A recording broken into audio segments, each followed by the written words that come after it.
Infrastructure like roads and trains often seem not just permanent, but inevitable and unchangeable. Yet every street built and every bus run is there because of decisions made by individual people who serve in government roles.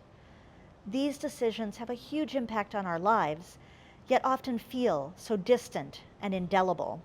For 25 years, the TRU community has been proving that we can not only influence, but we can alter those decisions.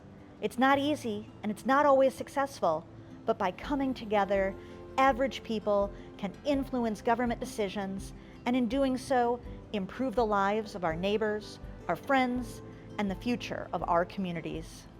Transit is freeing. It provides independence of movement, allows you to explore the world. I was lucky enough to be able to explore the world both in Detroit and abroad using transit. And while that experience still existed in Detroit, it gave me freedom, it gave me opportunity to explore. The experience was a lot different. When you go to a place like Paris, all you need is a map and you can see the entire city. You can get around, you just stop at the nearest metro stop. When you're trying to ride transit in Detroit, it was a challenge. It was exhausting in some cases. And so while it gave me that freedom, it definitely was more of a challenge. And I think that points to why so many people choose not to take transit, is because it becomes a barrier, it becomes a challenge instead of something that's just part of your daily life. The impressions that were placed into my brain from all that early time at TRU is never left. I still remember all that I've learned from some of the early transit advocates and leaders in this area: Mike Wims, Marcia Yates, John DeLora, Neil Greenberg, Patrick Droz, Dietrich Bergman, amongst many others, but it still is vivid in my mind. And we were figuring it out. We all knew that transit had an important role in the city. We knew that trains were cool and that we needed more of that, but we didn't know how to get there. And it was an exciting time to really be part of that group. And I take what I learned from them to this day and how to further transit, where I am now in Chicago, but across the world. I remember for me, one of the most exciting things in the early days of TRU was when I looked at our board. We had 3 high school students on the board. Steve Hands, who's gone on to be he built a $2 billion transit project with the CTA in Chicago. That's another whole story, but the skills he needed to do that, he began to build as a high school student in TRU that was trusted to have some leadership and some vision at that early age. Bringing people together is the first critical step in creating change. TRU also gathers information from our lived experiences as riders, input from other riders, agency updates, national best practices, to document significant problems and recommend thoughtful solutions.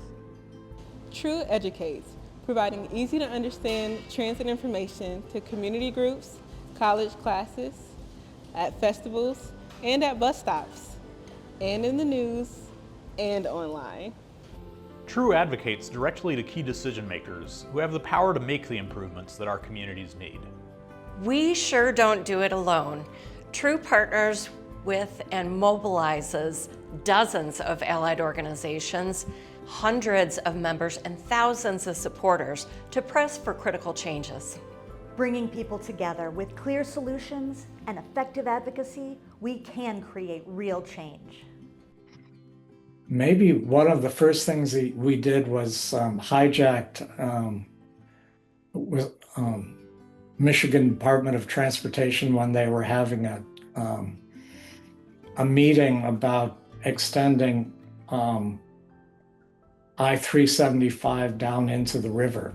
SEMCOG was pushing, and MDOT and the feds were pushing to expand I-94, expand I-75, and expand I-375. And that's actually why we have such an oddball name. It's not the most mellifluous name, Transportation Writers United.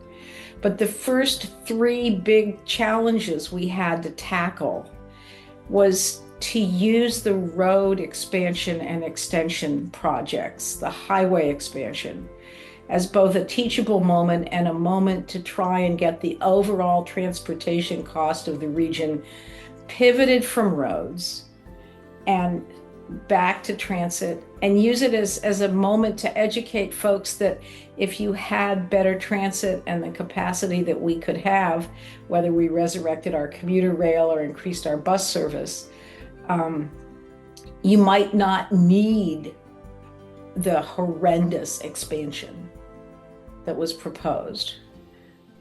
TRU succeeded in delaying and ultimately stopping this absurd proposal.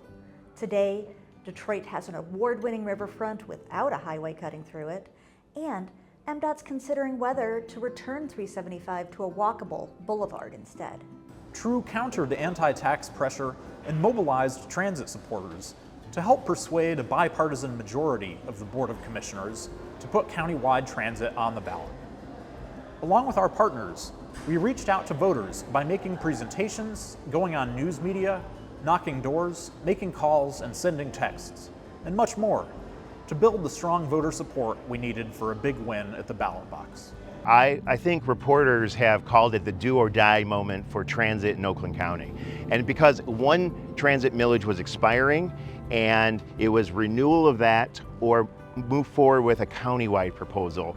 And we took the political risk talking to community leaders, organizations like Transportation Riders United, who have kept the conversation about transit center on economic development issues, on workforce development issues, on community growth discussions in the region, and had the political will to design a plan that increased ridership, that increased routes so you can get to places you couldn't get before, and building the capacity of our local transit providers so that they could deliver more rides to get those individuals to the places they need to do.